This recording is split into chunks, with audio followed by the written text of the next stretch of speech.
It was a statement. It was an art. It was a statement. It was art. Sure, sure. We were on our way down to Rockfield recording studios and going to Northern, and they get loads of tins of paint down. They pull up outside the record label. They go, wait here, Adj. A minute, keep the engine running. They go up and see him knock on the door, ring the bell. He pressed the buzzer and let him in. And then they were just like 4 young gorillas on acid throwing paint around. I think he had a guard dog, which I think got tin of white paint on its forehead right away. The band come running out, getting more paint on my car than I think they got in the building, first of all. But then I think Ian picked up a bird table and threw it through the back of a Mercedes car. Welcome. We are Neil, Luke and Dave. 340-somethings reminiscing on the runners and riders of 90s guitar music. We look at the bands who soundtracked our youth on both sides of the pond and interview some of our heroes from the bands that defined a generation. You'll hear about the good, the bad and the ugly of 90s guitar music. This podcast is Stupid and Contagious. Episode 96 of the Stupid and Contagious podcast. What's that? It's been a while. Look at that. Not even a flicker of reaction from Dave. He's not having it. I said I to Luke I enjoyed was it. going to try it on some of our guests and see what happens, but I think it we never know. Yeah. Never know. Yeah. But work, what do you mean by Right. work? What you expect? Good question. Expecting the correct response, which is or something like that. Isn't it? Anyway, episode 96. I speak to Steve Adj Atherton later, Stone Roses tour manager back in the day, raconteur extraordinaire, and yeah, it's a good one. He's got some great stories, so that's coming up. Dave, what have you been doing? Listening to grindcore all week? You convert. Not really. But the good thing When you about say it not is- really, you mean you have a little bit. you know, I said it. No. What did I say? It's like hell or something. Soundtrack to hell. Soundtrack. Yeah. I mean, that's They'd not like all that. bad. That's not all bad, is it? Yeah, that's a compliment to the grindcorers. It really does evoke hell. It's Yeah. supposed to. Right, Mm. open the gates. Yeah. Yeah. So you're not a convert. You? Not really. You know, I like I say, I respect it for what it is. But yeah, I don't think it's going to, it's too much. Too much for me. But one thing I'm about it too is old. it gains the Spotify preview because you can listen to previews on Spotify without paying. But Right. it'll only play you 30 seconds of each song. And it's sort of like that, yeah. So in that It's quite respect. clever in that way. Yeah. Yeah, no, like I still respect those musicians so much. Like listening to them, even more so having a good listen with the drums and stuff. I just don't know how they do it. It's just too quick. It's mental. Yeah. Mental. It's insane. It's really clever it's great. stuff. Yeah. Yeah. Yeah. Although speaking of noisy music, are you wearing a Einsterzender New Button t-shirt, Neil? Yeah. I thought so. I thought it had a No, racing bike on it. It is. It's a bicycle. Ah, okay. I thought it was the Einsterzender New Button logo. Okay, sorry. Nah. Close. It's close. Could've- Yeah. It does Let's look say like yes, it. if that makes me look Sure. cool. Sure. Sure. Dave, what else has been going on in Leafy Berwick? Come on, you've got to give us something this week. Not a lot in the village.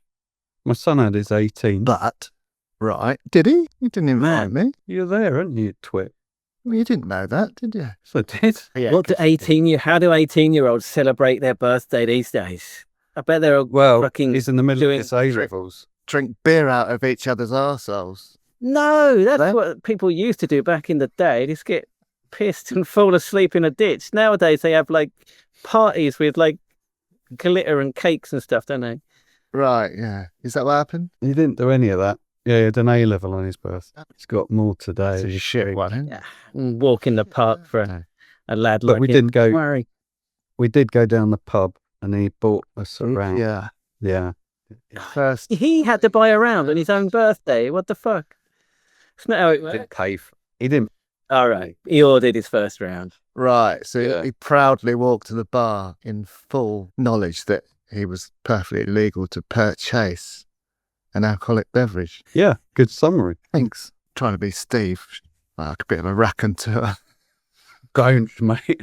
Don't. Maybe a bit more practice before you try it. Yeah. Where'd you Steve go to to Berwick? Steve. Yeah, right, yeah. You go to Berwick Inn, did you?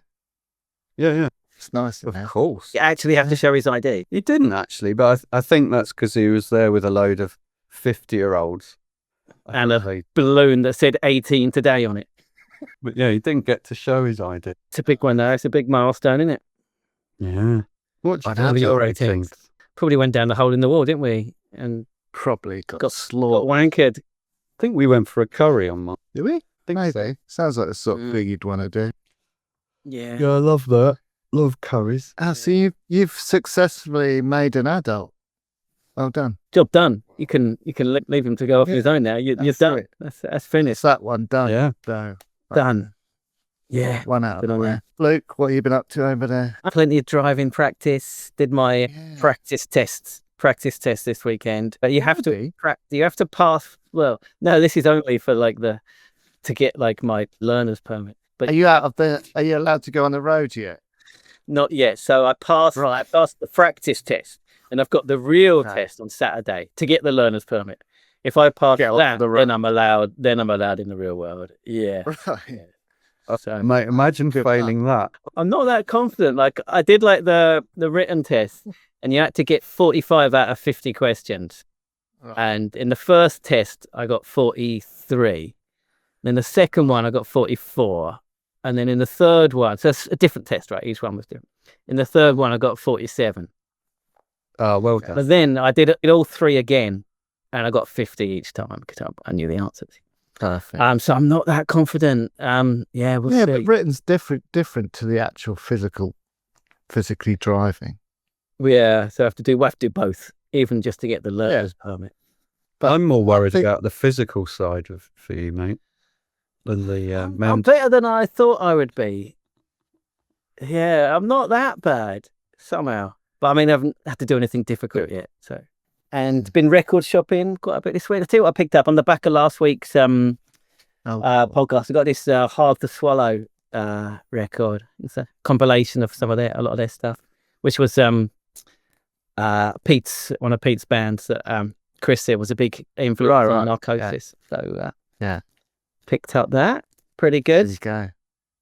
I filled in the final part of my Charlatans collection that I want. I don't want all their albums. I just want the ones that I want. So I got Charlatans between 10th and 11th. Nice. Pretty good, eh? Yeah. The only one. See, the only one I didn't have the only one I wanted that I didn't have. And what else to get? I got one more. Like special second album. Oh, I do like the specials.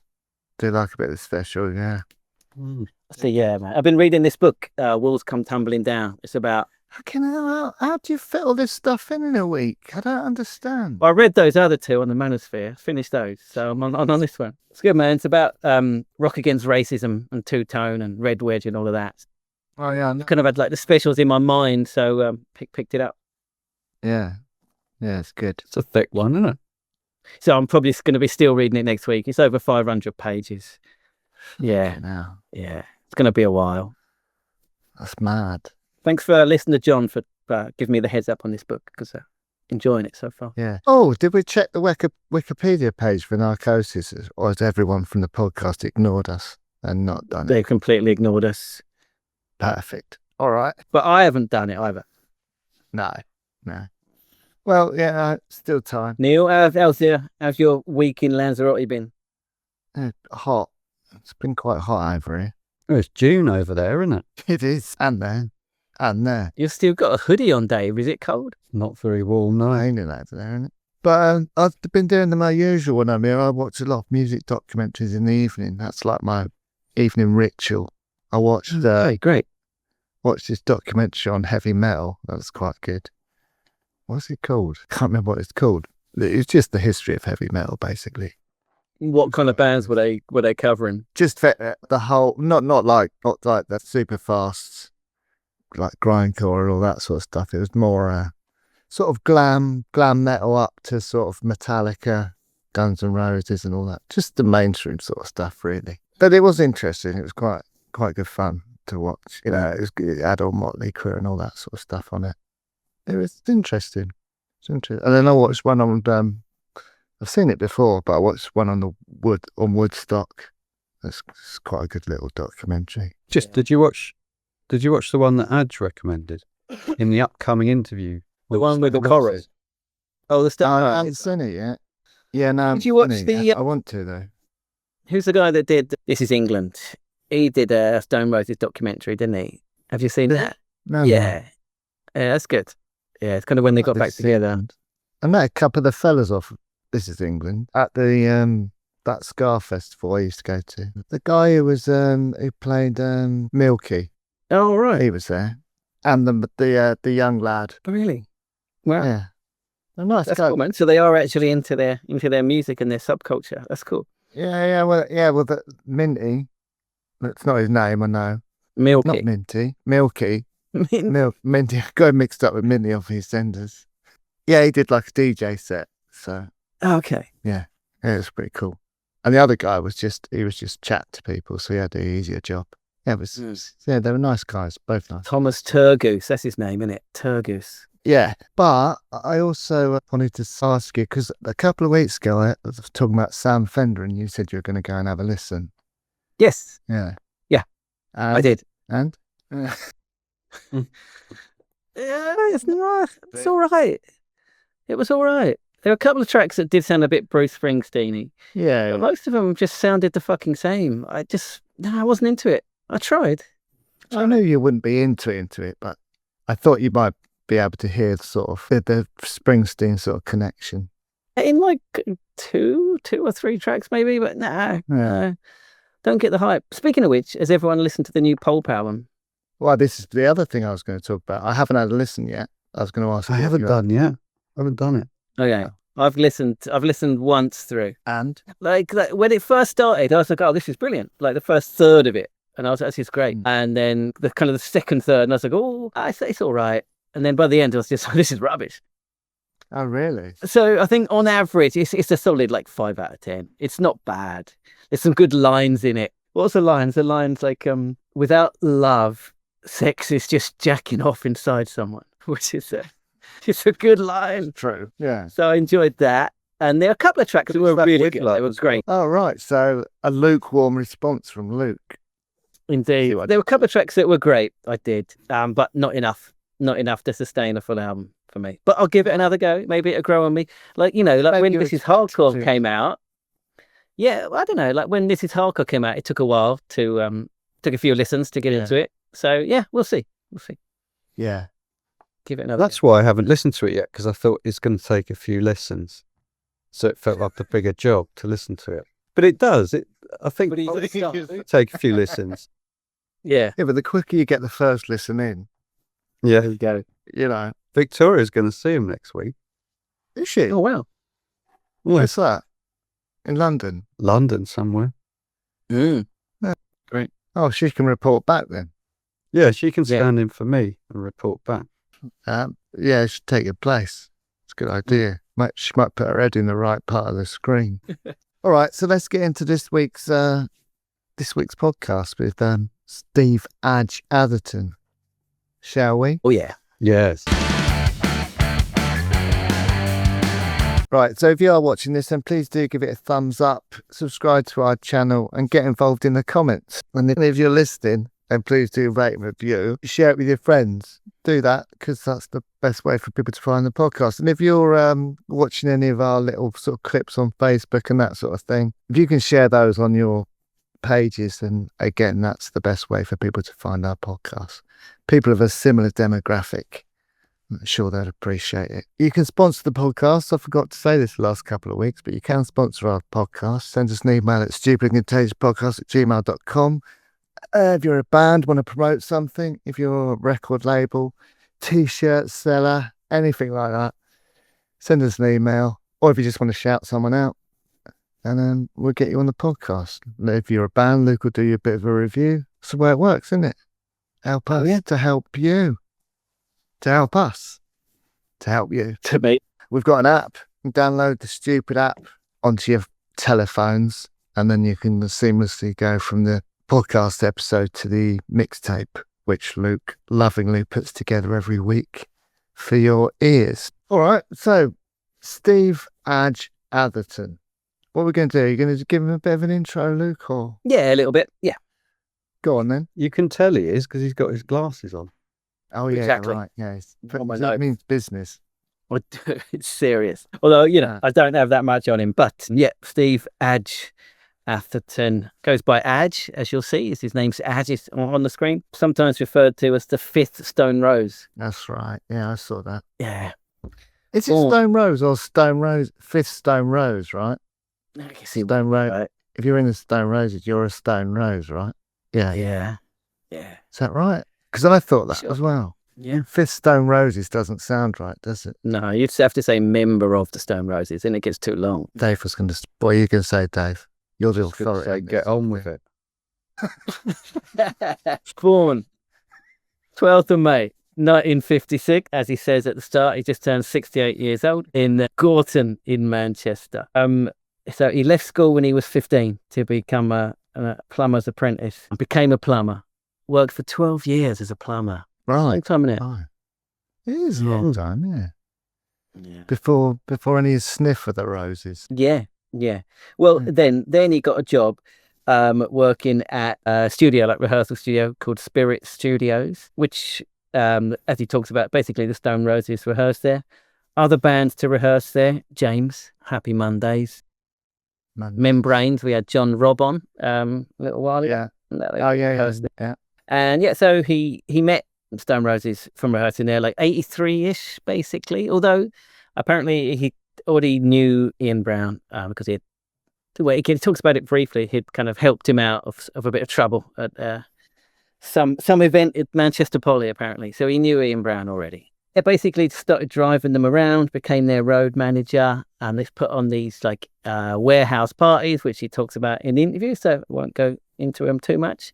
And yeah, basically was with them the whole time. So from the early days, going around the country in a 16-seat minibus, which he talks about, through the Ecstasy Explosion and Madchester, Yeah, he's going there for all of it. Japan, everything. Again, it talks about all of this. And basically, yeah, so Adj and the Stone Roses were basically at the centre of music and culture for a few years, weren't they? Imagine being in the eye of that. Well, Mm. we don't have to imagine it because Steve tells us all about it, doesn't he? He does, indeed. And yeah, when the Stone Roses broke up, he worked with the Seahorses, which he tells us about, and also the Coral. And I think he mentions it briefly, like his son kind of works with the Cortinas now. And he does talks and stuff at Shine On. And he's basically working, well, he says he's working on a book, but I was looking at old interviews and he's, the book was supposed to come out in 2017 as a book.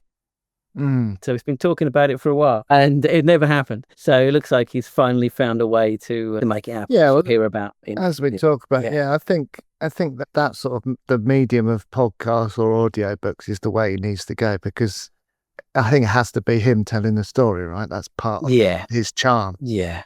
In it. So Yeah. a book wouldn't even do him justice at I all. was listening to it saying, do the book. You do Yeah. a book, and then Do of it, course yeah. you can do an audio version. But Yeah. there's gonna be a massive market for that book. Luke will buy it. So I would. amazing. Once Yeah. it comes out, there's stories in it. But his story, he's got so many. I don't know if he could put it in a book. Could go. And he said he's got like 90,000 words, which is, which is a book. Most books are like 80 to 100,000 words. So that's a book basically. Right. So Yeah. I We'll think make book and audio book. So yeah, that's all I've got on Adj. That's him. Yeah, so we got him on because I saw him at the last Shine On. And it was really random because I was just sitting there, just downloading some video from the night before and stuff, just sitting there in the morning having a coffee. And he just sort of started talking. And I said, I thought, what's going on? Who's this sort of thing? I didn't know of him. And then he just came out with these amazing stories about touring with the Stone Roses, and he was just brilliant at telling stories. I just thought, they'd be great for the podcast. So I had a chat with him afterwards, and he agreed to come on, and here we are. But it was a performance, right? He didn't just randomly start talking. No, well, he was booked in to do it. Yeah, booked to do it. Yeah, but I didn't know anything was happening. I just thought there were some bands playing in a little while because they were getting set up for the bands and stuff. And but then he just came on with a microphone and started chatting, and yeah, it just had everyone in the room fixed on him. He's just a great storyteller with some great stories. So we got him on. Great, good work, man. So without further ado, here's Steve Adj Atherton with some stories for you. Enjoy. Adj, thanks so much for coming on. Where are you zooming in from today? Looks like quite exotic. Nice. It's a bit rainy outside, so we thought we'd go for that sunny look. Try to attract the tourists into the area, give it a bit of a boost. Well, there you go. So we met briefly at Shine On. How did you get involved with that? Do you know the organisers and stuff? That is James. So the way that James. So Phil Smith, who is at this moment in time with the Oasis set up ready for the summer, was Rose's crew member at the very beginning when we all started, when we did the illegal warehouse parties and all that. And Phil then went on to work with Oasis. He's the link between the two, really. He now DJs for Noel and all that. And he rang me up and said, my mate James, who puts on Shine On, where Phil DJ'd, has asked if you can come down and can I interview you? And I went, yeah, where is it? So it was Minehead. Good. It's a good weekend out. It's a very retro event. All like-minded people there. So we go down with my son Luke, my eldest son Luke, who does he looks after Liam Frey when the Cortinas go out, but he runs 5 bars in Manchester as well. But he broke his bones on the Coral with me when he was really young, when I fell over on tour. And my gallbladder went and I had to go in hospital. So I went, Luke, step up to the front. So he did that. So he drove us down. We went down there. We just had a laugh, basically. We just got drunk, basically. We went down there. I never plan anything to do with any of the things that I do. I just walk on and start. It's dead easy. Right. So Phil said, I met James there, and James said, Phil will introduce you and we'll interview you. So we went on, and Phil went, hiya, I'm Phil Smith. This is Steve Adj. Pass me the microphone, and that was him done. I just did a quick mark. That's right, yeah. So from that on, James asked me to do the Rotterdam boat journey across to Rotterdam. So I did an hour in Amsterdam at the, might have been the Milkveg, I think. Did an hour there, didn't plan it, just got drunk all night, turned up, did it. It seems to work. And so every time he has a new idea, like Gaz Whelan from the Mondays was playing acoustic Mondays tracks, and I was just walking around the stage going, what did you do about this tune? And that one worked. So, and when the anniversary one came up, he said, do you want to do an hour in the morning? I went, yeah. What normally happens is they play the Roses film and then I talk about the Roses, but I work with lots of other people as well. So I just get on there and tell stories about who I've met. Yeah, that's great. Yeah, it's brilliant. Works. Definitely works. It does. It's just spontaneous, isn't it? So I've done like 90,000 words of a book, right? Of my book, which is very insightful. It shows you how we got away with things in the past before it was this young, small Manhattan that we live in now, when it was all dirty and dark and we were living on our wits. City was in a state of flux. And the Roses were to play warehouse parties. So I went, that must be easy. How hard can it be? We did it. It's an amazing first story. So when I wrote it all down, it sounds good. But then when I tell the story, it sounds better because it's more natural. So I've got a friend now who does digital, and he just went, why don't you just do your book like that? Do it as a little podcast like this. Put out a teaser. And if people want to it, then they subscribe to it or something, or you get your money that way. And I went, all right, okay, so I'm going to start doing that, I think, pretty soon. Yes, that's a great idea. So I have written down lots of the stories. Some of them are off the wall. You will not believe them, but I have the evidence to back them all up. Let's hear a few of them. So can you tell us a bit about your background and how it all started and all of that? So the beauty of the way I got involved with the Roses was, I was older than them, first of all. I had gone through the music scene of the Bowie and punk stuff. And I worked at a studio that was a rehearsal studio in Manchester. My friend Johnny Brakel, who was like he's just died now, bless him, last year. He was like, he was born in Blackpool. He went to Australia. He did a sound engineering course. He came back. He brought an 8-track on his way back, and he opened a small rehearsal studio called Spirit Studios on Tariff Street, where he split the rooms downstairs into 4, and every band you could think of, Carmel, John Robb's Membranes, all came into that rehearsal space. And I had the title of studio manager, which when I opened up the door and I locked it at night, basically. And then I did that for a while. And then one night, this band came down and I put them in the back room. And I knew Ian Brown anyway, because some lads we'd had a to-do with some lads in a club, as was the thing back in the day. And I had a bigger mob than they had. And I went, are you okay to Ian? And we got rid of these kids. So I knew him and I let on. And they were in rehearsing. And I was sat at my station. And they weren't very well insulated, the rooms. And out of this back room came this fucking noise.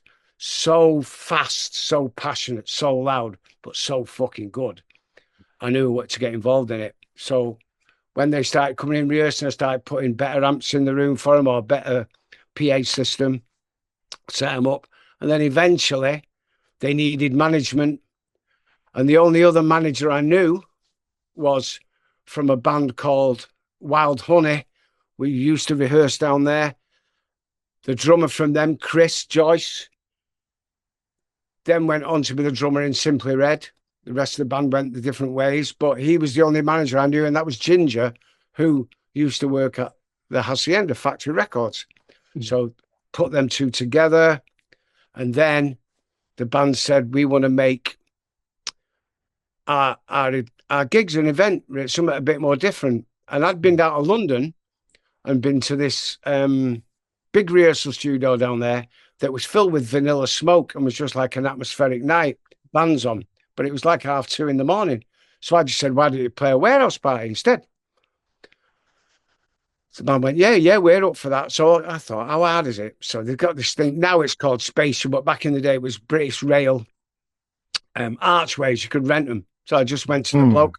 What I did was I found a record label called Blackmail Records, got some newspapers, cut out the name Blackmail, like a blackmail ransom note, stuck that on a piece of paper, Xerox that paper, took that piece of paper as my headed note paper to British Rail and said, this film company, I've got a film company that wants to record the first gig of the first band on my label, Blackmail Records. Can I rent one of them for the night? And they went, yeah, like 80 quid. Yeah, 80 quid, have it. So I got the room. Once I got the room, I went to a PA company and went, I want a PA for this night. Oh, yeah, we can do that. New company start, Blackmail Records. Who are these? Me and my brother, basically. So we never put a record out in our lives. So we said, we'll put this night on. This is the first story in my book, actually. So we'll put this night. So I said, how hard can it be? So I get loads of people that I know. We get a prop-up stage that goes in dead quickly. We push an abandoned car out of the space where this is going to take place. We make flyers up that say Manchester's first warehouse party. Shh. Only like-minded people may attend, and we scatter them around the city. Wow. We then put in a bar because we knew people that own bars around town. So we went and bought on sell or take back. So tail or return beer, bought loads of it in, put all that in big bins, put electric power to it.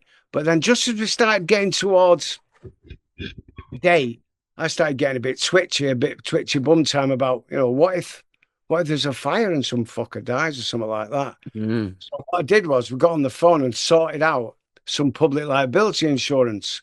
And I couldn't believe that to insure the night, it's all bullshit. It didn't matter. It was all illegal anyway.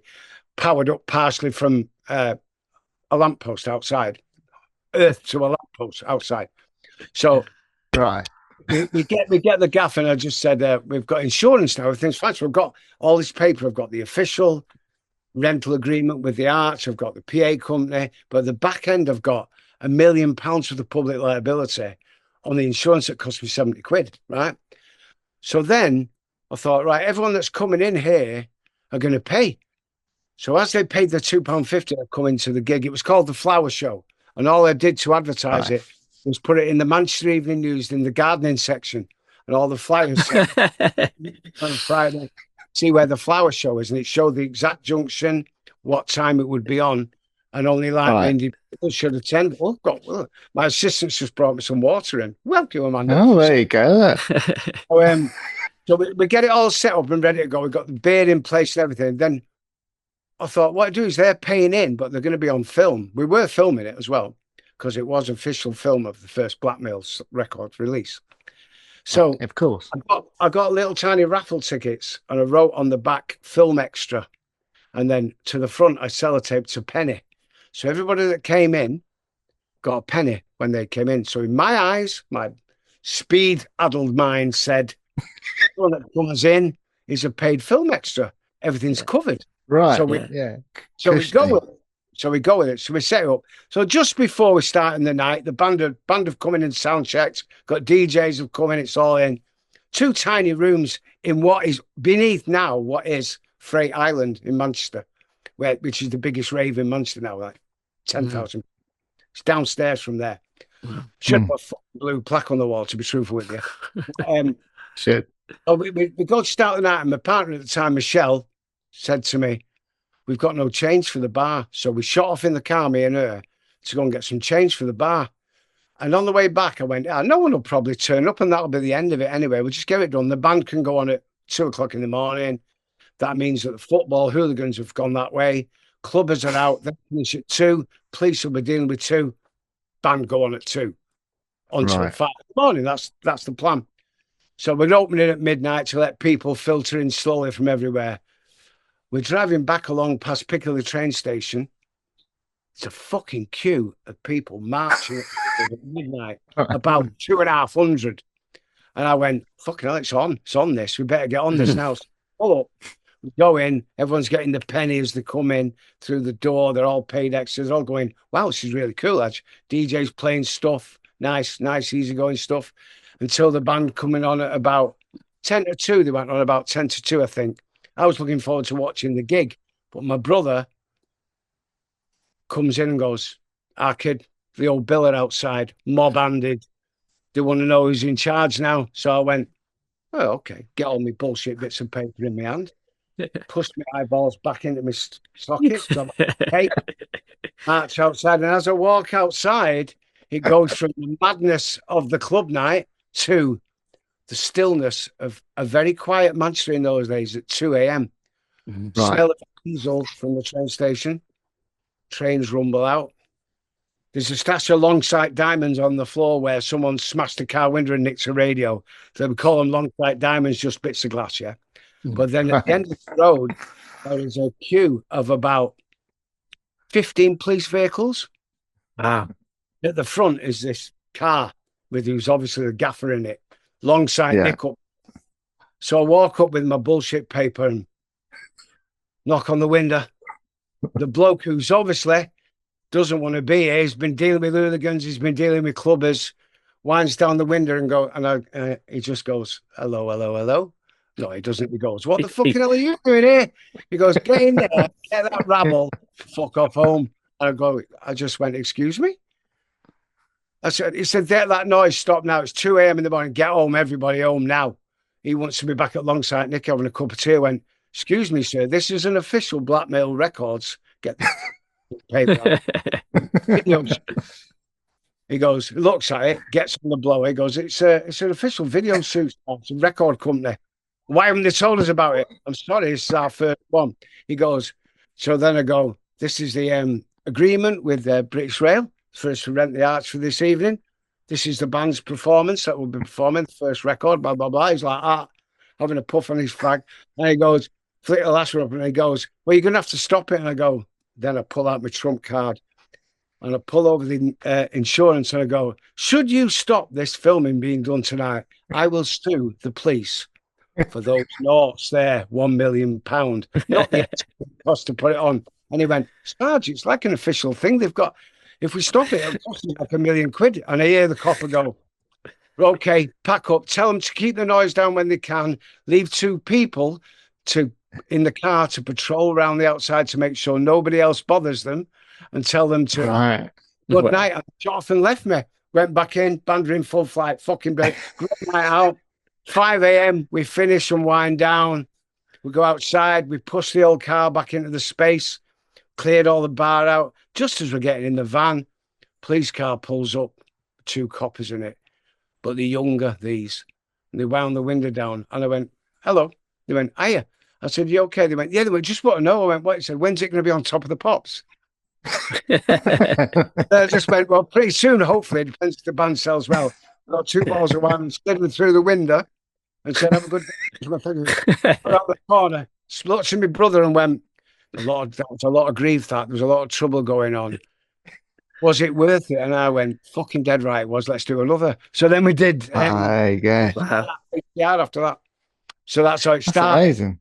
And then the band got away with 4 before they actually rang me up and went, you put 1 more of them on. So we did one more. Right. Then we stopped. And then, but we got, and in that period of time, the band got signed.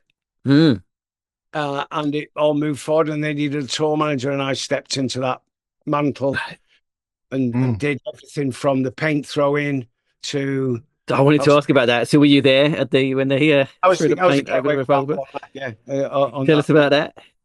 Oh, that was just one of them nights where it was like, it was a statement. It was an art. It was a statement. It was art. Sure. Sure. We're on our way down to Rockfield Recording Studios. The band go, Steve, we've got to pull over at Fads in Northern to pick up some paint, which isn't unusual for me because John's the artist that does those front covers there. Here we go. Yeah. I'm picking up artwork. We're traveling down. It's absolutely sheeting it down with rain. I'm in a hire car from a place called Stamford Car and Van Air, which we always got our vans off. Dead vans or cars. We're in a hire car. The band have got, in going to Northern, and they get loads of tins of paint, loads of tins of creosote for something. And then they go, just as we're on the way down the motorway, they go, so can we just call up? We just need to stop in Penn in Wolverhampton. So I'm just the driver. Yeah. So we're driving, putting down, they pull up outside the record label. They go, wait here, Adj. A minute, keep the engine running. So just Look at the crime. yeah, the getaway driver. Yeah, so then they're like, they go up and see him knock on the door, ring the bell, and then they go like, it's Stone Roses, we want to see Paul Birch. And the door, if I was the bloke inside, I'd have gone, make an appointment. But he obviously thought, he pressed the buzzer and let him in. And then they were just like 4 young gorillas on acid throwing paint around. I think he had a guard dog, which I think got tin of white paint on its forehead right away. And then I've seen obviously the police evidence after of the damage. Hilarious, absolutely hilarious. But then they did run out after it took about 7 minutes in total. I realised something was slightly awry, and I turned the vehicle around to point in the direction we were going. The band come running out, getting more paint on my car than I think they got in the building, first of all. But then I think Ian picked up a bird table and threw it through the back of a Mercedes car window. Right, okay. Tins of painting, and that was it. Then we had to fire off. And then we got to Rockfield, parked the car up, went to bed. Next minute, I wake up in the morning. The old Bill are there he wants to get on the phone. And he goes like, can you tell me which is your car? I went, that one there, covered in all the paint. And he went, tell me what you were doing last night. I went, I'm saying nothing until I see a lawyer. He went, well, you get in the car. Then the arrested us all. I think Manny managed to stay in bed for a bit because he was looking out the window going, fuck off, as we left. Probably caused a bit of trouble. The then manager, Gareth, was going mad about it. And then he said he staged it, wasn't it? Band, purely the band. Great statement, sold loads of albums. Got the headlines right. Yeah. So it works. Yeah. Job done. It's good. Yeah. That's great. So you talked about the legal parties. How about when the band started playing in London and around the UK? Can you tell us about that? Yeah, well, Stamford Car and Van Air again. We start really small with a 16-seater minibus. Take the back 2 seats out. Stack Tetris. Stack the equipment in. Self-contained unit. Pick all the band up. Start traveling to all sorts of different venues. Really good, but always coming back at night.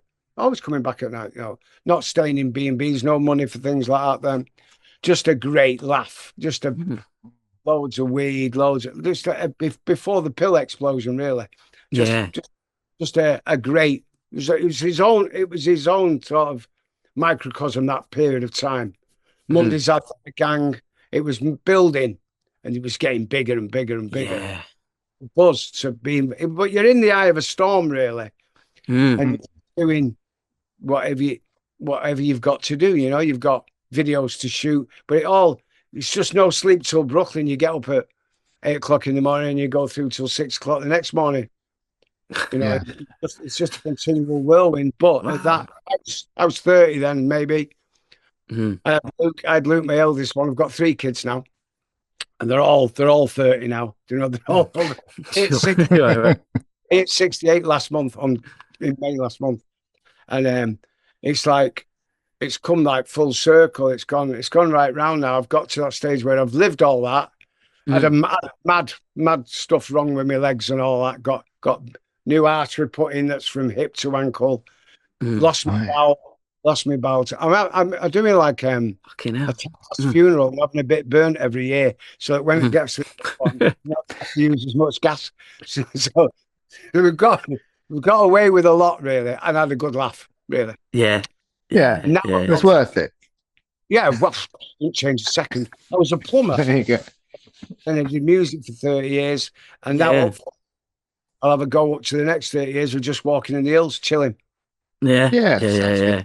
But the gigs, in, which I thought were going to be the ones that most excited me more than anything were the ones in Ireland, because they were in the middle of the schools. But when you got them kids from either side of the sectarian divide in a club with Stone Roses, they were just one. Right. There you go. Oh, no, you and you. It was just, it's not where you're from, it's where you're at. And these were the ones at that moment. And that thing of people happened the same everywhere we went until Japan, when it went ballistic. It went like Beatlemania. It was I want to ask about that. I'm based in Japan, so I was going to ask about that. Oh, yeah. One of my favourite places in the world. We were lucky enough to do lots of trips there. Did a great thing there, actually, with some crowd proud, I'll tell you about. But basically, kids were chasing them down the bullet train platform there. I just went, they're that respectful. I just went, stop. And they all stopped. Simple as that. Which was brilliant. I just went, form an orderly line. And they formed an orderly line. And yeah, easy as that. Yeah. I love Tokyo. Love Osaka. But we even got to go to Okinawa, which was for us beautiful. Yeah, looks like the place behind you. Yeah, it's beautiful. Go on then, we'll have a go at that. Yeah, well, I've got some very strange stories about that. I've got strange stories about there, strange stories about LA, which I'm not telling you because they're on the book, but they've all got evidence. There is Harry Houdini's rapier sword. Oh God, you got to tell us at least a bit of that. Come on. That is your hour. That'll be your hour. God, that is the thing. I've got one that they'll probably get taken away by the CIA for, because I've got a top secret document from inside the Watergate Hotel, which was in my room in a drawer, which I still have. Yeah. Did you have it? Oh, you mind? Yeah. But so there's lots of them tales, but I'm going to tell all these as I say, and you can. Sure. Sure. Yeah. Of course. Sure. Well, one thing I know about Japan is that there's no drugs, basically. How did the band get on with that? Took our own. Did you get away with it? Super. They're really fucking strict about that. Always, mate. Everywhere. I did anyway. Yeah. I'm proud of it, but it's what happened in the time. Yeah, of course. It's not true that, because when I got there, they were all that crystal meth heads. Oh, really? Oh, really? There was loads of it there. Unbelievable. What's that stuff? Not in my social circle. They need to move in slightly. Hanging out with the wrong people, obviously. Yeah, no. Oh, yeah, definitely. There was all sorts there, mate. If there's a need, people will supply. I guess so. Supply and demand. Yeah. Mm. yeah. So you said it was kind of building up, and it did. It got fucking massive, right? Madchester, etc. I mean, how was it when it really, really exploded? How was that? Couldn't walk down my street without seeing, like, my mate's Leo Stanley, who came up with the saying, on the sixth day God created Manchester, and Manchester. Yeah. He did that. So we had all that going on. We had all the Geo Goy boys going on with all their stuff. They put on the rave after I did the warehouse party. About 18 months later, they put on proper raves. Like, it blew the scene wide. And those two things, the place was in a state of flux musically. So the E thing just exploded, and Yeah. Chester thing, but not the Oasis thing. Which, I mean, the Roses opened the door. Oasis kicked it open and screwed it back to the wall, didn't they? But Yeah. when the Roses and the Mondays, them gangs and all the other bands, my brother was in the Paris Angels, who did Perfume. Yeah, my brother, one of the guitarists out of that. Wags sadly passed. Who was in Black Grape as well, sadly passed. We all went to the funeral. So there was all that move, and it was all gelling. We all went to the same club nights. The Hacienda before E hit, you could be in there looking at your shoes, watching some band with about 20 people in the room. Do you know what I mean? For about a year. Right. Until that exploded. And then Ecstasy hit. Yeah. When the E hit. Yeah. And now we've gone from dropping E's to hugging trees and walking. We've been dropping pills to climbing hills now, aren't we? Raving and rambling. Well, you know. Happens to the best of us. Yeah. So now I have to walk 5K a day. It keeps the surgeon away from me from doing the other up on my other leg. So I just walk now. So it works for me. Walking's good. I'm very lucky that I still have both legs. One artery is that big. Huge. I'm thinking about making a tattoo on it now. So open it up again. But we got away with it. We had fun. We didn't do any harm. And we brought the fact that those small illegal parties that happened as Manchester into a capital of dance culture now. My son runs bars on Thomas Street. It is. I walk down there now at 2:00 on a Sunday morning when those warehouse parties were on originally. You could walk through the centre of Manchester and bump into 4 drunks. You walk down there now, you're walking through 3,000 people just milling around in the city centre, which is just going up and up and up. Yeah. It works. It is our culture now.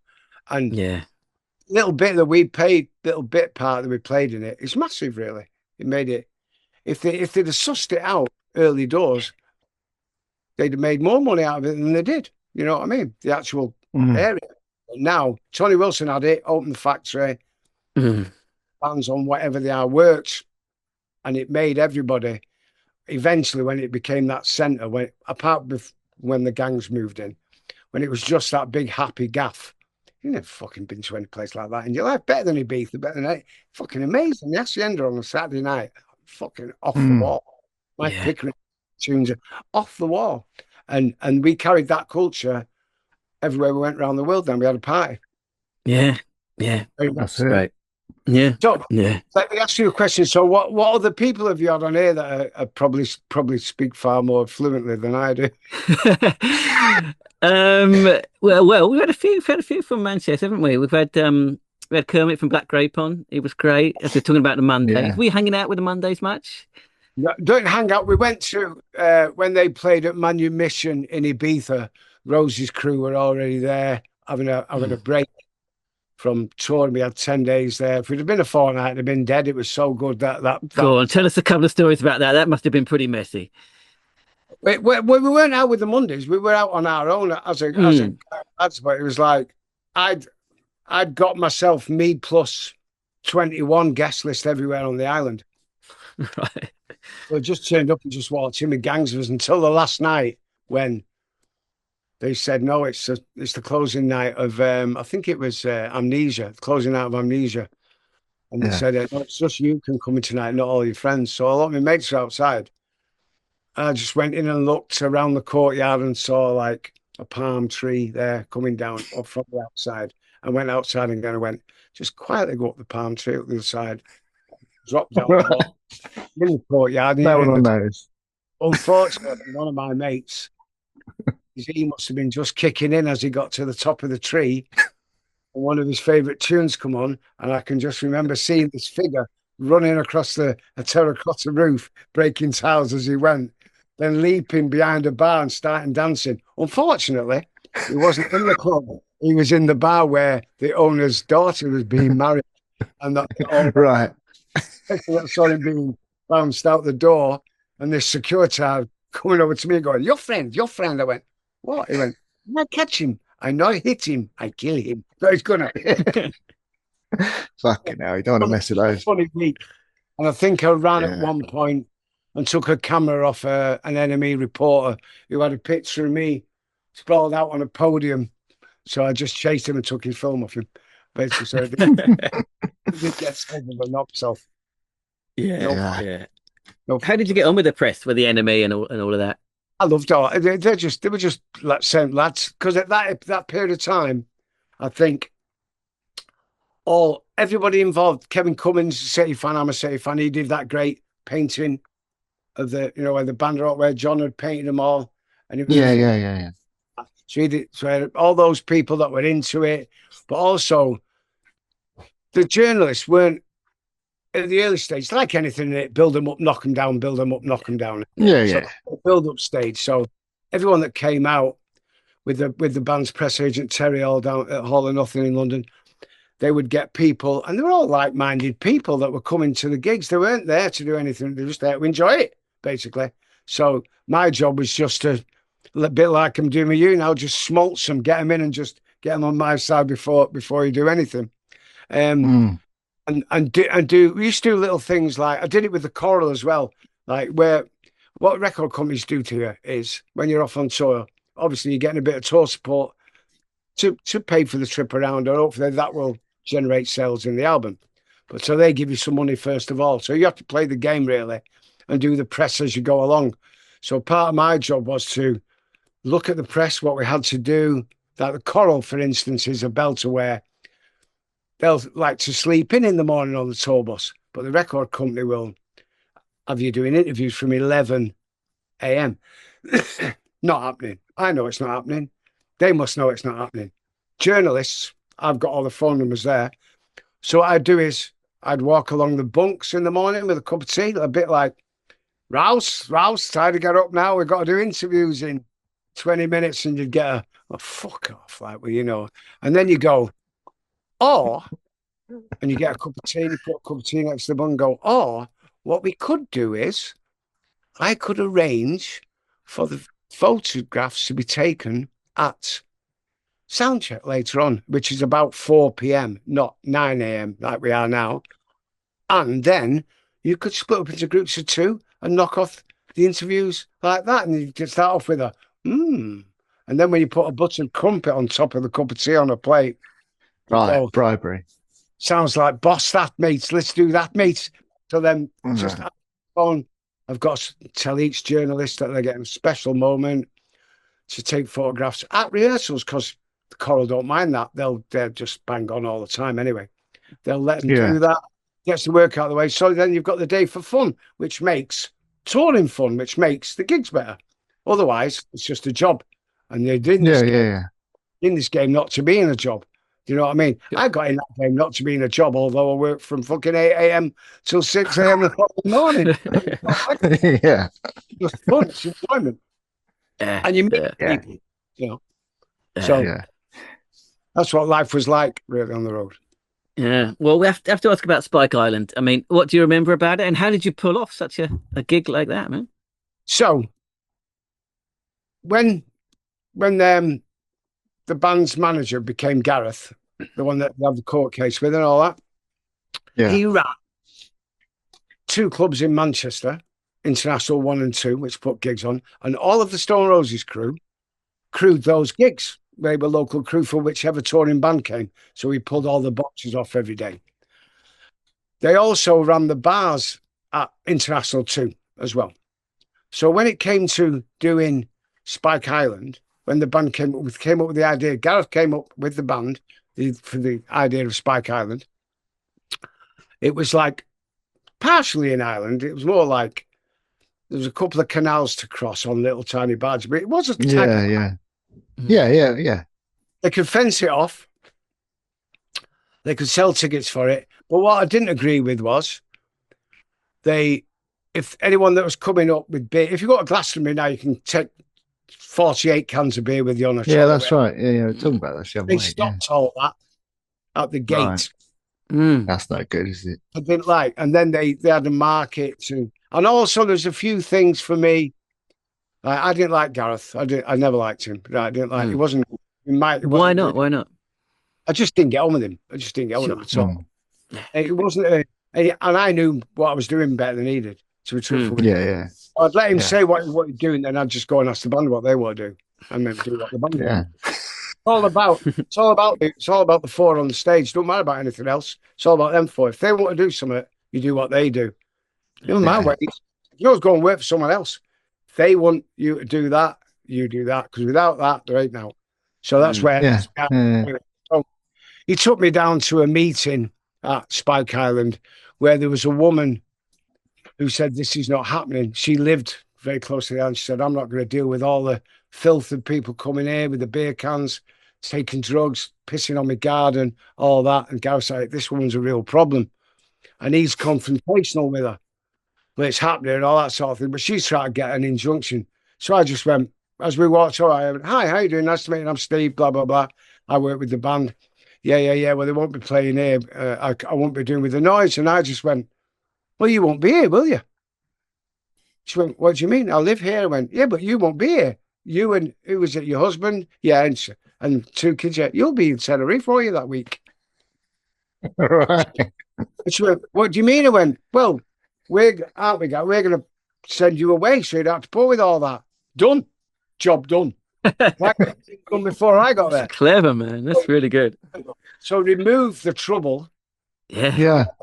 Just get on with it. So we did that. And then there was a few things that everyone goes that there was helicopters with the band landing. No, I drove the band in just in a car.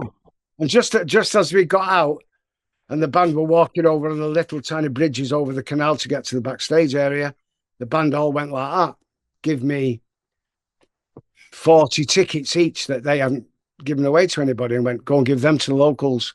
So then I had the pleasurable job of just going to the fence outside where all the kids were in all the rosy shirts, but couldn't afford to go to the gig, and just go holding on, present from the band, present from the Love band, that. present from the band. 200 people.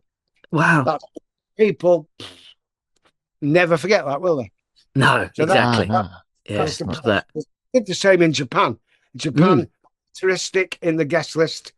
The little big box so you can write it clearly. But all I did was, because the band would go out and go, I need these to go on the guest list. And I'd go, we're only allowed 10. Well, I've got 10. It ends up at 30. So I just wrote 3 names inside of the box. Okay. And they said, no, it's just one. And I said, you didn't say that. You just said, fill those gaps. I filled those gaps. So we got away with it again. There you go. You got to live on your wits, really. Yeah. It sounds like you made a career out of doing that, which is great. That was my expertise. Yes. Yeah. Are you surprised people are still talking about Spike Island? I mean, it's legendary, isn't it? It was. I blew up the world. You know, the globe. Yes. That's just full of that. I used to smoke weed then. That's just full of weed gas. And he said, inside the blow up. Okay. I just gave it. He went, what's that for? I went, when you hold that up in your hand next week in the paper, it'll say Stone Roses have got the world in the palm of their hand. And it did. Yeah. It said exactly that. So they said nobody filmed it, but 2 people I know did film it. Right. So I know there are two actual videos. One's a lighting guy, and one was another lad who I think might have passed now, I don't know, but one was another lad who was off to the left who filmed it as well. The rest of the cameras I took off people's shoulders. I just can't film it. I wish he had. But it was this should be bettered by Eaton Park, the reunion, the Saturday night, which was so. I don't know. Roses one's going to be like, they're going to be colossal, aren't they? They're going The Oasis. Oh man, yeah. they will be off the wall good, I think. Yeah, are you going to any of them? Well, I worked at SJM for Mm. while the Roses. I worked at SJM working with the Coral, who were managed by SJM Concerts, and so I did lots of gigs. I did 14 V festivals on the run Wow. over 14 years. So I know how good they are at putting a gig. That Roses one they put on was the screens alone were off the wall good. So they'll this will be a phenomenal event. Hopefully I'll go to the one. At the moment, we're looking after grandchildren. That's where we're up to at the moment. Sure. I do. We've just come back from 9 days in France. We had a little jolly, dirt cheap little fly up the coast. We like to go and just go off the beaten track. Just get on a train, get off somewhere. It's all right here. We'll stay here 2 nights, Airbnb it. Do it dirt cheap like that. 50 quid return from Manchester, south of France. Pissing down here, blazing up there. All right, I'll argue with that. Look at that picture behind me. That's what I like. Yeah. There you go. Yeah. So Well, Neil's in Lanzarote. I'm in Lanzarote. So he's in the sun. Yeah. I go to Essaouira in Morocco a lot, which is where you are. Wow. Straight across. Yeah. No, 25 quid. Yeah. it's nuts, isn't it? It's like Nuki was here. Yeah. Surfer. Dirt cheap, Yeah. beautiful. Sunshine. Don't go in the summer. Go either side of the summer. You can't. Yeah, that's it. 5 quid in Marrakesh, 8 quid on a bus. Yeah. Wow. Yeah. Nice. Plan to go there for sure. So, I mean, when things did start falling apart for the Roses, how did you manage to keep things together? Or did you? Well, the first time. Yeah, the first time. Yeah. Well, that's all. That was all like as it gets dead big with massive record companies and get lost. We were at Rockfield for a year. I didn't keep them together. They kept themselves together. What I did do was when Rennie left, I found the replacement drummer with 10 days to go before the tour started. And I also put together, because there was a massive battle going on with the management then. So I went and sat in court, and when they were rehearsing, I went down and sat with the lawyers and went through all the account, did all that. So that bit was a bit boring for me, really, but it was important, really. Yeah, and it's a lot about don't get me wrong, I'm no expert in anything to do with contracts and things like that, but I do know one thing: never go to court, because if you're suing someone and they're suing you, whoever at the end gives in, you pay their costs up to that point. Yeah. And if you know that and you're going to take the piss with people, all that's bullshit. It's all about them all about the music. And after the sadness of them breaking up, it probably was time for them to break up then. But then for them to come back and to be just sat in that dressing room before them massive gigs, and here just doing the vocal harmonies, and just takes you back to that small warehouse party, which is what it's all about. It's all about that. Yeah. The rest of it's bullshit, I think, about them and the fans. Yeah. For me. Yeah. Yeah. You were saying earlier on about people we've had on the podcast. We had Chris Helm on. Chris is he's a nice lad. Yeah. No, he's a great lad, Chris Helm. I had some great fun with. I had some great times with Chris, because Come on, give us a story. Where me and Amanda live now, we live in Home Firth, and we live in Home Firth because when the Seahorses started, half of the band were from Manchester, half of the band were from York, so they rehearsed halfway. Right. Called Osset, right, in Junction 40, not 40, they say over there, Junction 40 off the M1, right. Now Amanda teaches over there on a Tuesday, so I go back to that area quite a lot. But at the time we drove through there, I just said to Amanda, I used to drive through here after rehearsals, and when we were looking for somewhere new to live, that's where we ended up, where we are now in this. Right. Yeah. So I got that from the Seahorses, basically. But the Seahorses were like, it was strange because it was John's band, really, that. and then everyone else gravitate. Simon Moran managed it with me. He gave me a percentage, very kind. It was put together well. Everybody did all the work they were supposed to. There's no arguments. But I think what they did was Chris had always wanted to do his own album. And once the Seahorses done, he wanted to do his solo album next, which is a bit early. And then the band fell apart. But the actual way that the band worked was we did, because of Simon Moran's power, you don't get to support the Rolling Stones as a new band, but we did. So we get to support the Rolling Stones in Vigo. And my job is just go there and make everyone feel okay. So I'm notorious for not doing as I'm told me. I don't like authority. I never have done, right. So we get to Vigo, and John says to me, "It's beautiful here. We're playing a big football stadium, fucking like soulless support band." Yeah. So what we're going to do for fun the day before. So I walk out onto the dock the night before and ask a local bloke, what is there around here that's any good? We're in a container port, saying it's stacked up.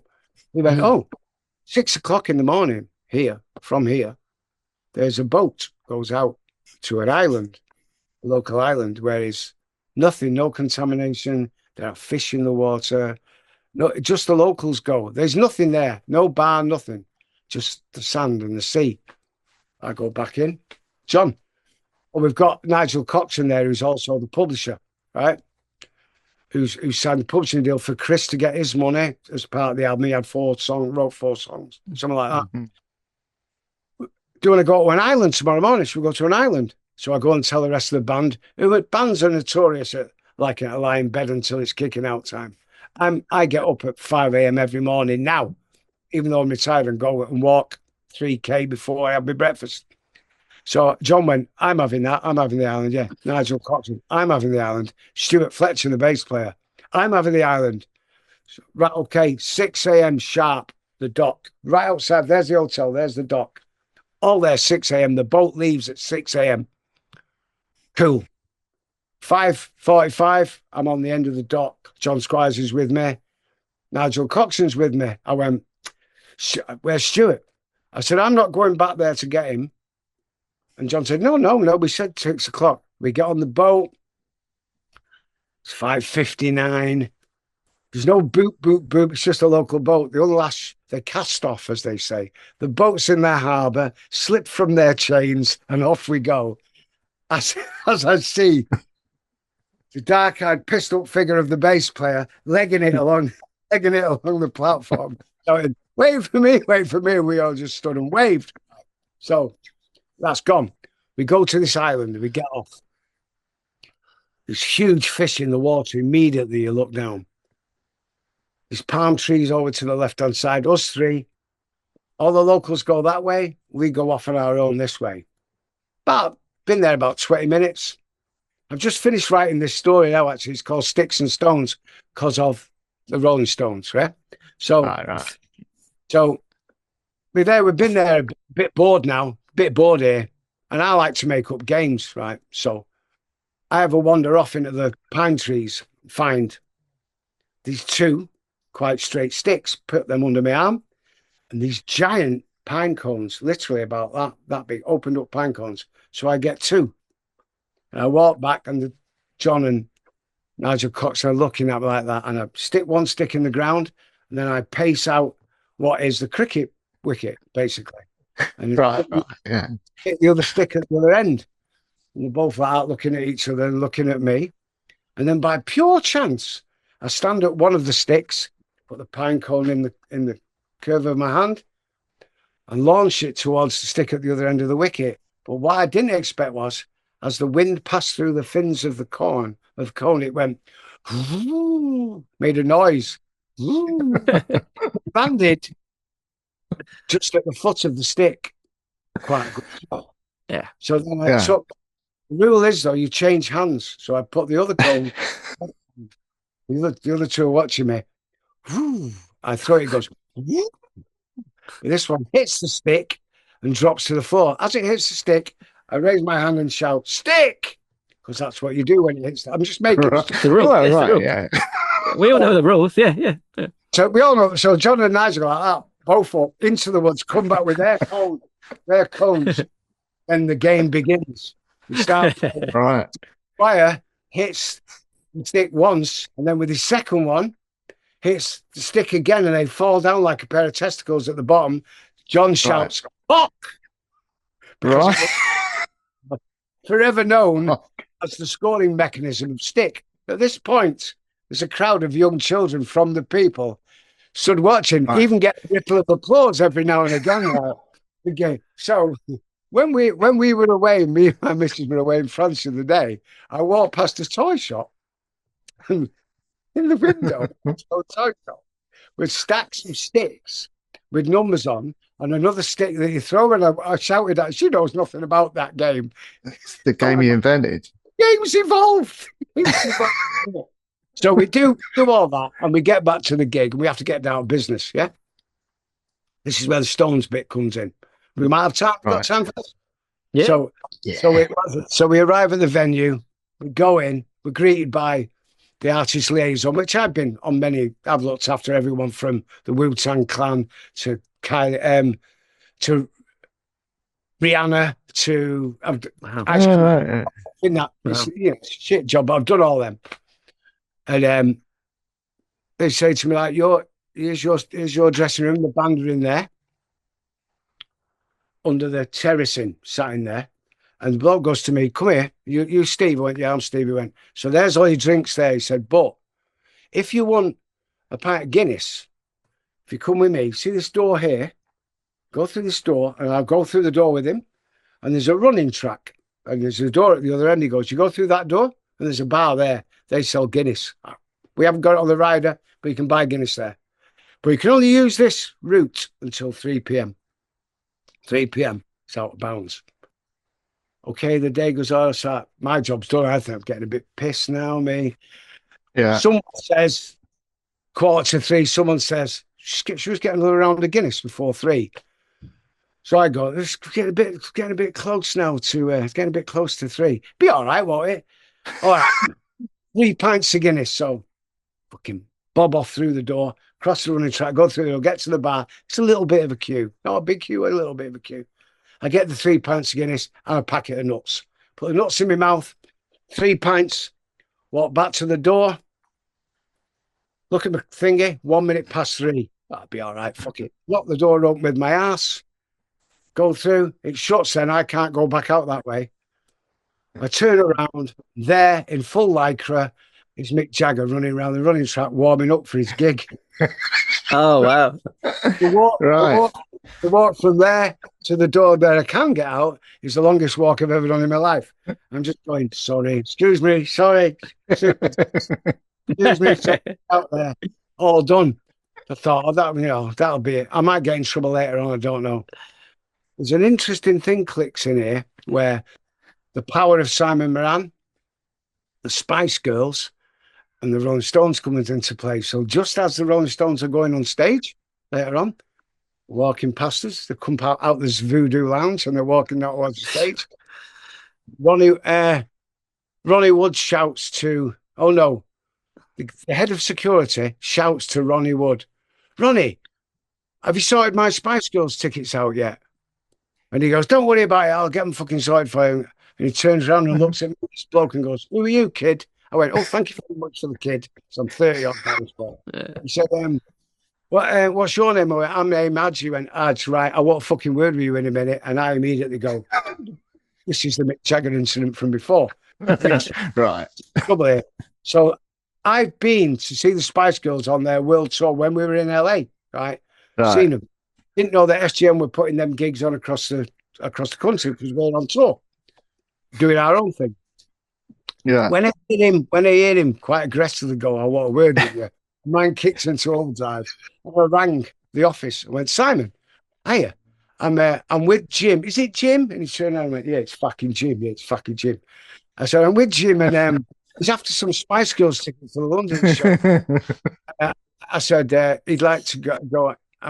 Simon Moran says to me, "What night?" I said, What night would you like, Jim?" And he went, "Any fucking fucking night. So Jim says, any fucking night. So he goes, tell him he's got 2 for the Saturday night. So I went, Jim, you've got 2 for the Saturday night. I've sorted it for you. And he just turned around and looked at me and went, you don't know how fucking lucky you are, son.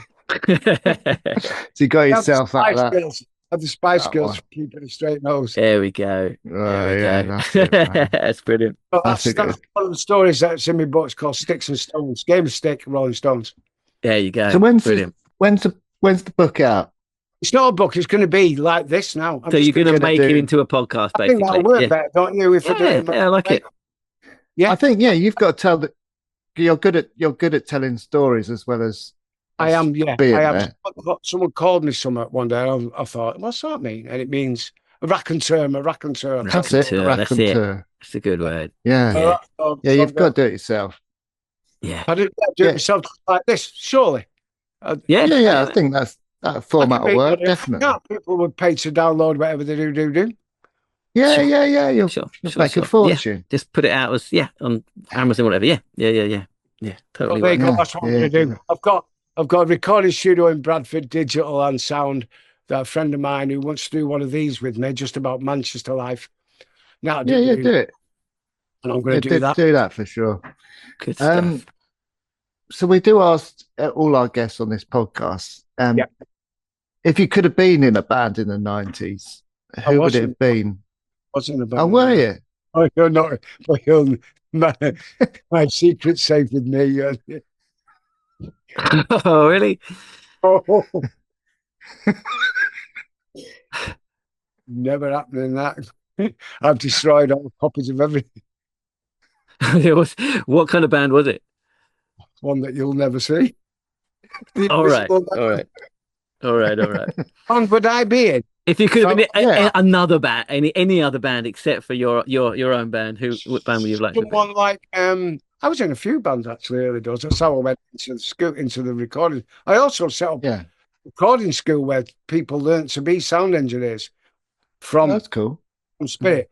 And I've had people walk up to me at Christmas dues and go, "Are you Steve Adj?" I went, "Yeah." He went, "You changed my life when you come and told them stories. I changed my direction." So I've got lots of people out there that were so a band I would have liked to have been in. Someone like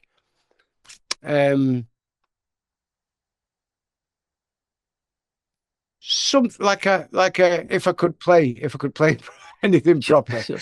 like a house music band, I would imagine. Right. I did right, house bands on tour, and one of my favourite moments ever is watching Insomnia at Glastonbury. Oh, I'd love a bit of Faithless. That was like that. So that sort of thing would have been me. But I'm quite happy doing the other side of it, make sure that people can go and do that. Yeah. I know. It sounds like I wouldn't put in anything from the Beatles or anything that was like new at that time, whether it be Barhouse or the Cocktail Twins, anything like that. Anything that's like I'll tell you one of the instruments that I did play in a sort of freaky weird psychobilly band with electric keyboards was the crescendo at the end of the last song. I grabbed over a metal dustbin, threw an SM58 and smashed 15 pint pots in it. That kind of thing I like to do. right. Yeah. Sure. Love that. Yeah, it's great. Check out Blood on the Turntables, the story of the Stone Roses. I am pre-gastric band 20 stone. My head's that tonight. big. Wow. Yeah. Well, it's a belter. It shows you for what you're talking about. Shows you the full insight of the start of the Roses. It reenacts the throwing incident. It shows you the band. It's fucking great. Great bit. I'll definitely check that out for sure. Great bit of footage. You will believe the insight it gives you into the band. Great. Yeah. Right. Well, thanks so much for your time, Adj. Really appreciate you coming on. Yeah, really appreciate it. So there we go. Steve Adj Atherton. We just call him Adj from now on, I think. Yeah, call him Adj. Dave, did you enjoy that? Yeah, it was a really good one. Reminded me of Terry Christian earlier on.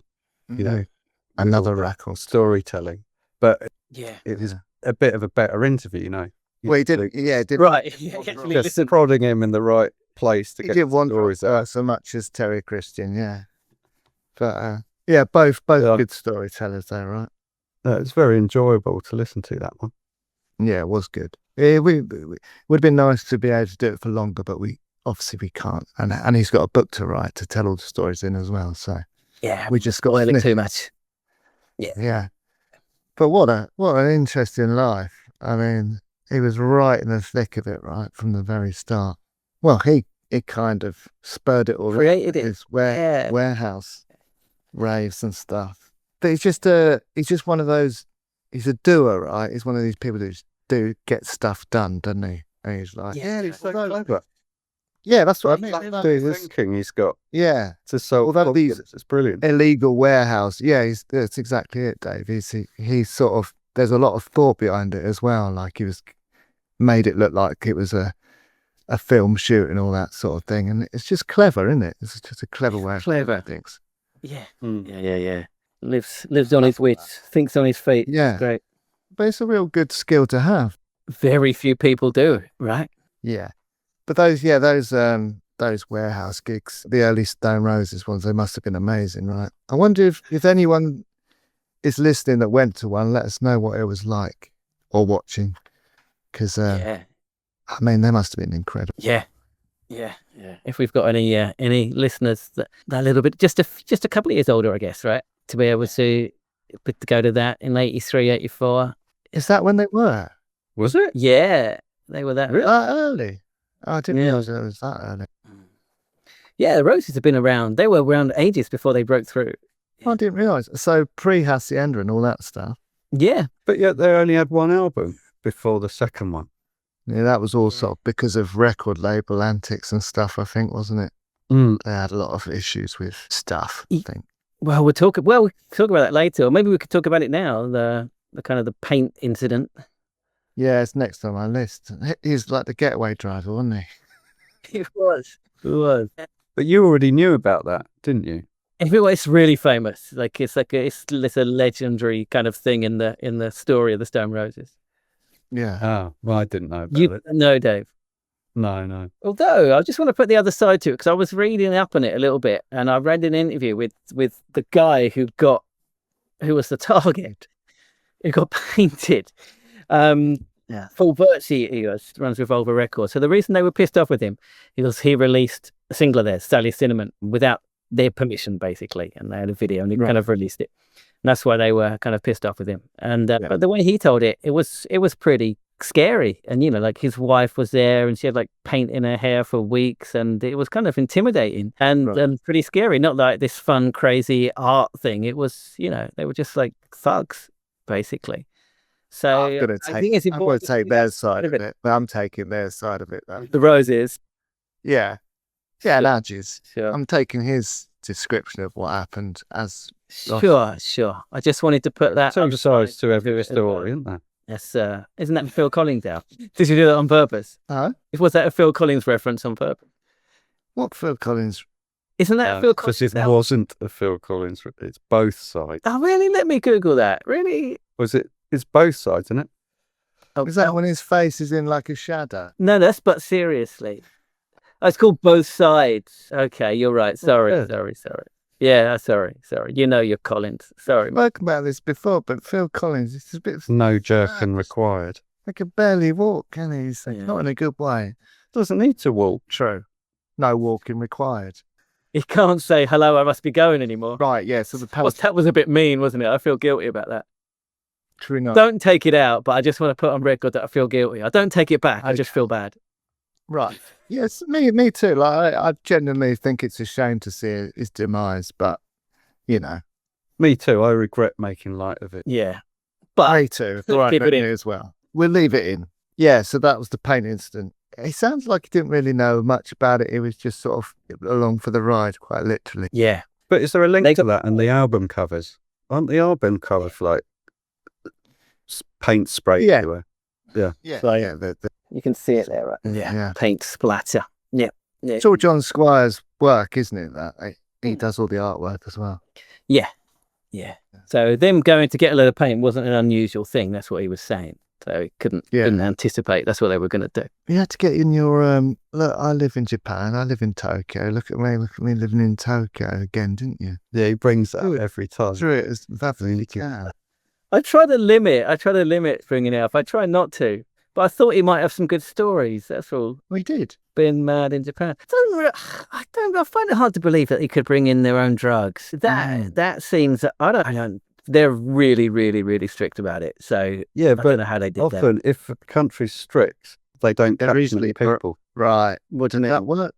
You know, they just have a lot of propaganda about being strict, but they don't actually catch anyone. Right. Oh, they do. Do they? There's always yeah. Or maybe it's just meth is allowed. Could it be that? I've never heard that. They're Until meth. Well, this we Go did to prison for cannabis, but meth is encouraged. Myth is fine. Sure. But I like the story told about just how polite they all are. Is that really are people that sort of polite? Well, I don't like to do sweeping generalizations, but Go on. I will. I do. Well, it depends. It depends on the context, right? In general life, people are polite, and at work and stuff. But when they're customers, people in Japan are super rude. Basically, yeah.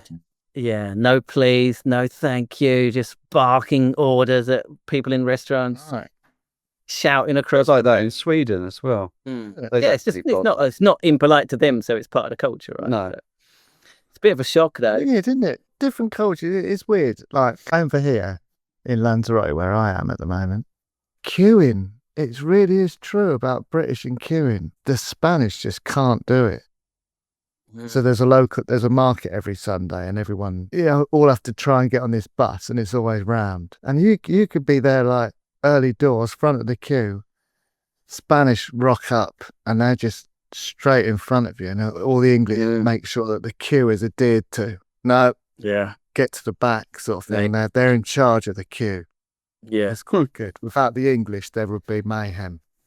Oh, well, queue jumping's one of the most heinous offences you can do, isn't it? There's something about it, isn't it? It just There's not even a thought. your back The up. Spanish, they're not bothered. If it's an old person, doesn't matter. They're in front of them. They're on that bus if they want to get on it.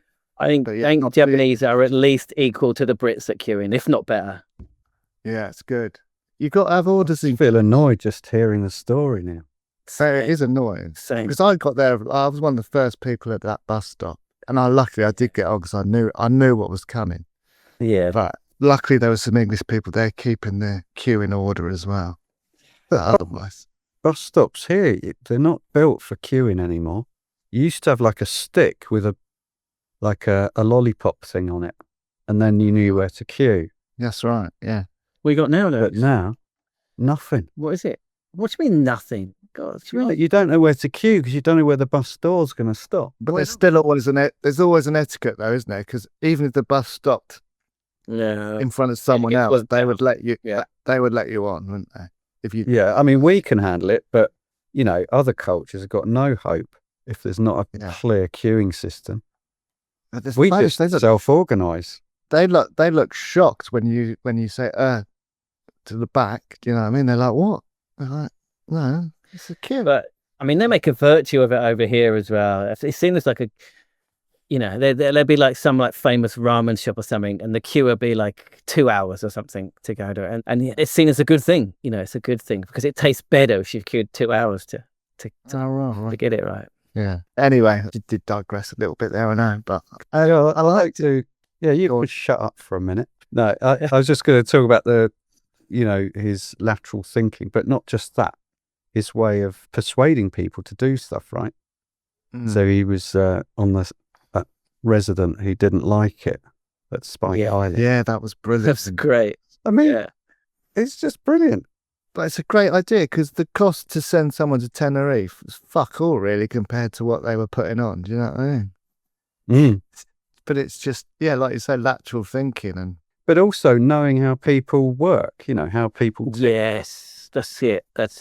No, I do genuinely think he's got a skill set there that's quite rare.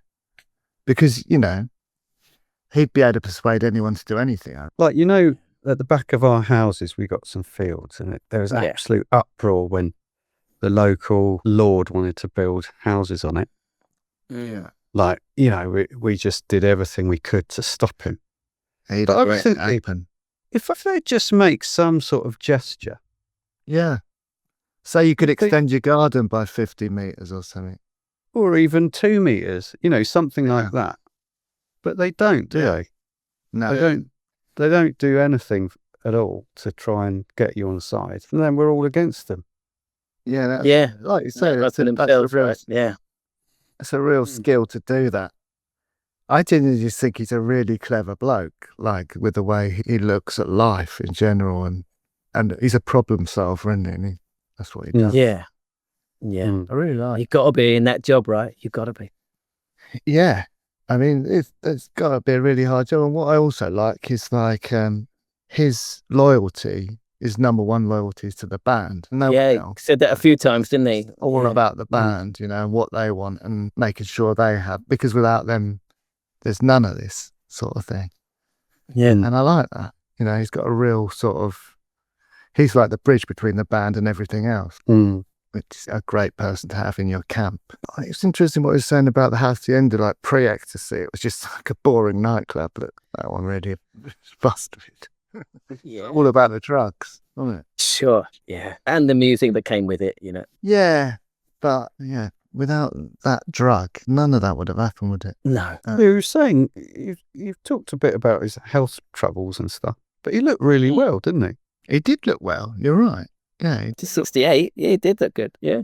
I guess it is that walking a day. yeah. I think he's got to that stage where he's probably looking after himself a bit better than he used to. And he's about Yeah, it sounded like he didn't shy away from indulging Yeah. with the band back in the day. From hills to hills or something, he said, didn't he? That's right. Yeah, he had like a what's it called, a saying for everything, didn't he? It's good. Have you been to Manchester lately? Because I was there 20 years ago, quite a lot. Wow. But sounds like it's really come up in the world. Well, it's interesting what he's saying about being busy and stuff, because there's, I Manchester. don't know if you've been watching, Manhattan. Yeah, that was good. but there's a lot of stuff on the news about basically the whole nightclub scene in the UK is dying a death. No one goes out. It's not how he described it. He said there were 3,000 people on the streets at 3 a.m. on a Saturday night. Yeah. Yeah. Yeah, maybe it's just a London thing that people aren't going out. I don't know. That's Yeah. my son's put Manchester University as his second choice. Oh, really? It sounds like it'd be pretty good to go there. Yeah. Yeah, sounds Yeah. like it. Party town. Where is first choice? Warwick. Warwick. Yeah, that sounds Mm. shit. Well, it's a good university, but I didn't know that. just looking for a bright side for him if he doesn't get the grades. He'll get Fresh Meat was set in Manchester University. Yeah.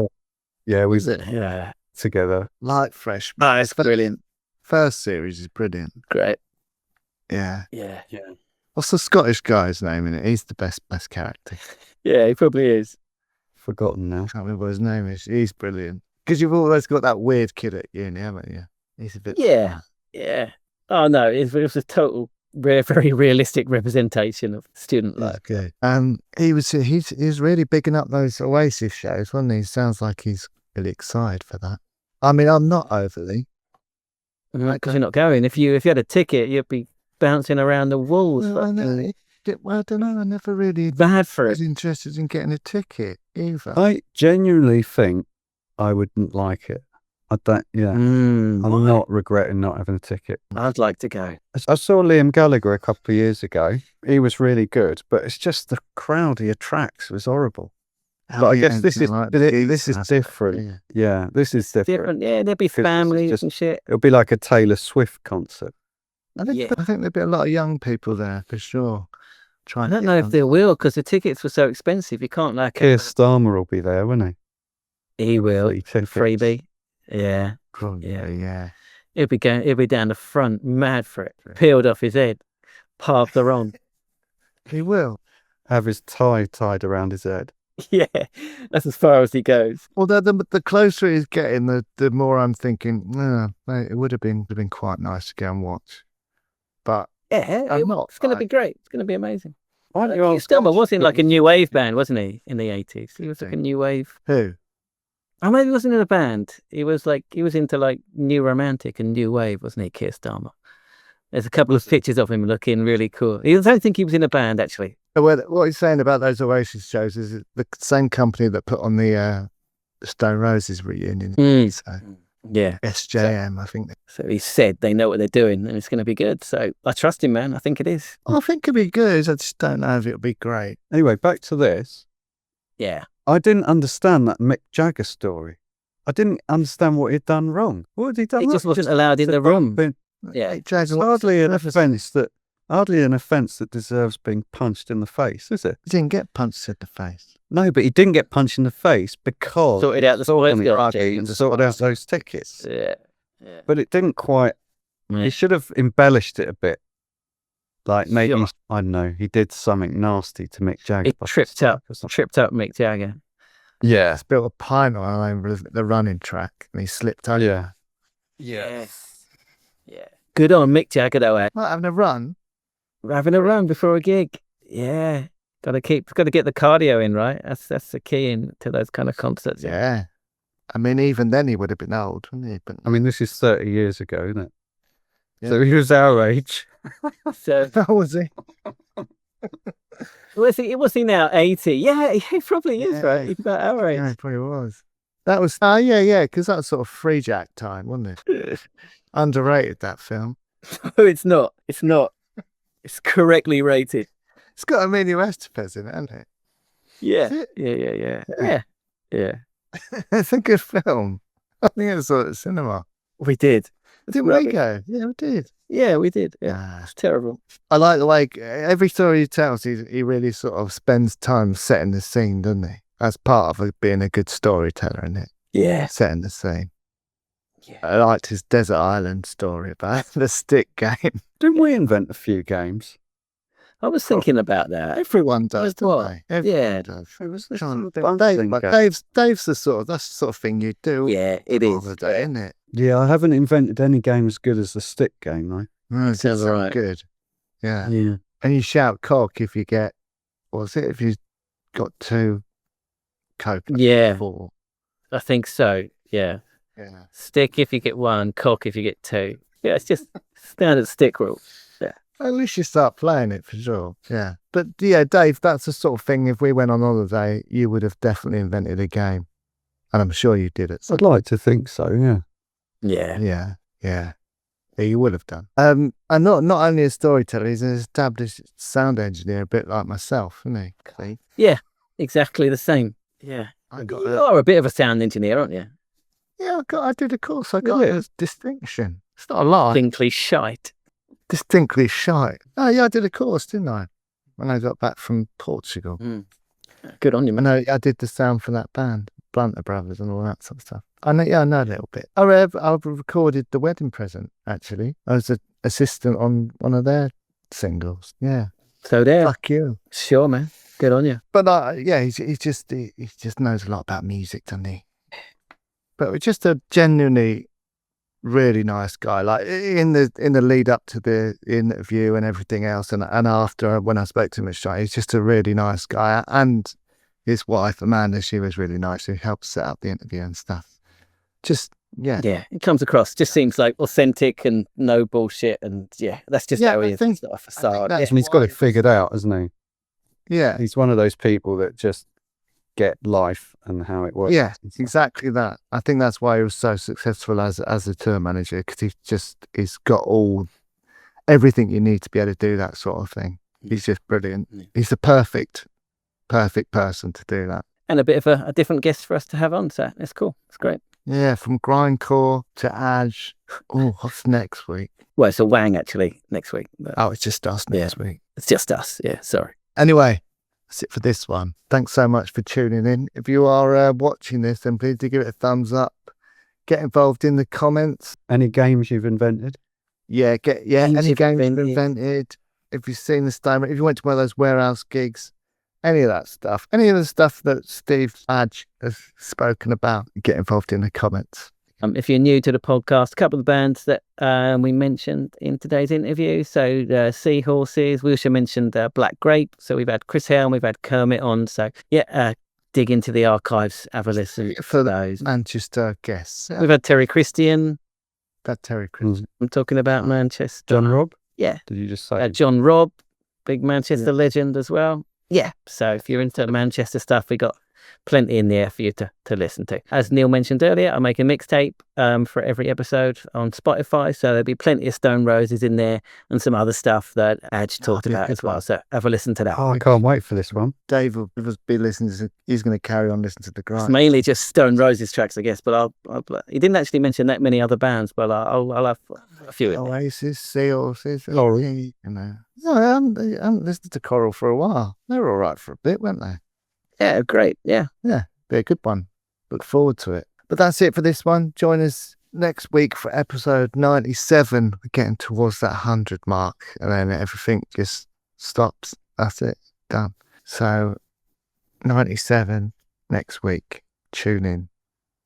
Dave. See you in a minute.